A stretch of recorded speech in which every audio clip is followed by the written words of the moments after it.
नमस्कार दोस्तों, आज सबसे पहले मैं आपसे बात करने वाला हूं भगवान राम के बारे में। जो सोशल मीडिया में कंट्रोवर्सी छिड़ी हुई है उसके बारे में। बहुत सारे लोगों का ये कहना है, खासकर राजनीतिक पार्टियों के लोगों का, कि भाई भगवान राम मांसाहारी थे। उन्होंने वनवास के दौरान जब वो माता सीता और लक्ष्मण के साथ थे उन्होंने मांस खाया था। और बहुत सारे श्लोक वो वाल्मीकि रामायण के कोट भी कर रहे हैं, स्क्रीनशॉट भी दिखा रहे हैं कि देखिए यहाँ पे लिखा है, यहाँ पे लिखा है, यहाँ पे लिखा है भगवान राम मांस खाते थे। इसके सबूत भी वो लोग दे रहे हैं। सबसे पहले स्क्रीनशॉट में ले रहा हूँ दिलीप मंडल के ट्विटर अकाउंट से, जो कल से उसने बिल्कुल हंगामा मचा रखा है ट्विटर में कि भाई ये देखो भगवान राम मांसाहार खाते थे, ये करते थे, वो करते थे, पूरा वो बता रहा है, पूरा दुष्प्रचार कर रहा है। तो सबसे पहले अयोध्या कांड के उसी श्लोक को मैं आपको दिखा रहा हूँ। ये श्लोक मैंने गीता प्रेस से लिया है, स्क्रीनशॉट भी गीता प्रेस का है।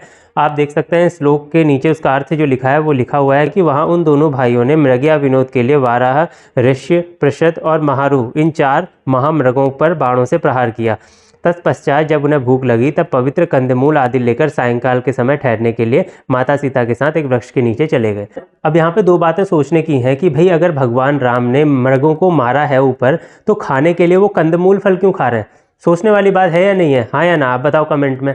अब सीधी सी बात यहाँ पे है कि यहाँ पे सीधा सीधा ये नहीं लिखा कि भगवान ने मृगों को माया और पका के खा गए। अगर ऐसा लिखा होता तो हम मानते कि हाँ भाई भगवान राम खाते थे मीट मांस।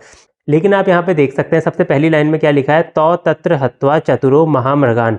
महामृगों को भगवान ने मारा। महामृग का मतलब क्या होता है? महामृग मतलब होता है जो शिकारी जानवर होते हैं, बड़े जानवर होते हैं, जंगली जानवर होते हैं। जंगली हिरन हो गया, जंगली और भी जानवर, जो शिकारी जानवर जो इंसान के लिए खतरा बन सकते हैं, उनकी यहाँ पे बात यहाँ पे कर रहे हैं।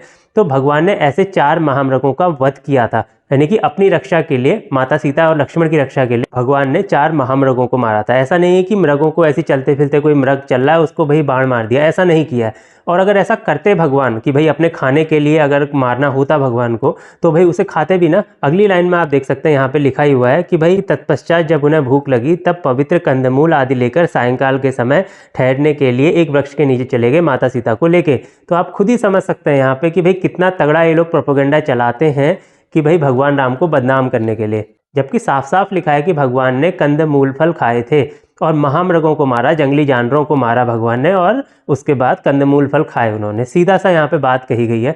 इसके अलावा एक और रेफरेंस मैं आपको दे रहा हूँ, गीता प्रेस गोरखपुर की जो किताब आती है उसके 2 खंड से, वाल्मीकि रामायण की मैं बात कर रहा हूँ। सुंदरकांड में आप देखेंगे यहाँ पे लिखा हुआ है, न मांसो राघवो भुक्तम न चैव मधु सेवते। कोई भी रघुवंशी न तो मांस खाता है और न ही मधु का सेवन करता है। फिर भगवान श्री राम इन वस्तुओं का सेवन क्यों करते? वे सदाचार समय उपवास करके 5वें समय शस्त्र विहित जंगली फल, मूल और नीवार आदि भोजन करते हैं। आप बताइए, यहाँ पे भी साफ साफ लिखा है कि कोई भी रघुवंशी मांस मदिरा इन सब का सेवन नहीं करता। वाल्मीकि रामायण का ही रेफरेंस दे रहा हूँ, गीता प्रेस की किताब का रेफरेंस दे रहा हूँ। तो इन दोनों श्लोकों से साबित हो जाता है कि भगवान राम ने मांस का सेवन नहीं किया था।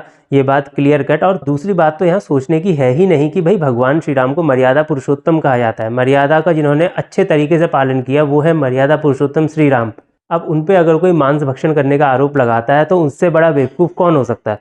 अब आपको इस बारे में क्या लगता है कमेंट में जरूर से बताना, और ऐसे ही वीडियोज़ के चैनल को सब्सक्राइब कर लेना।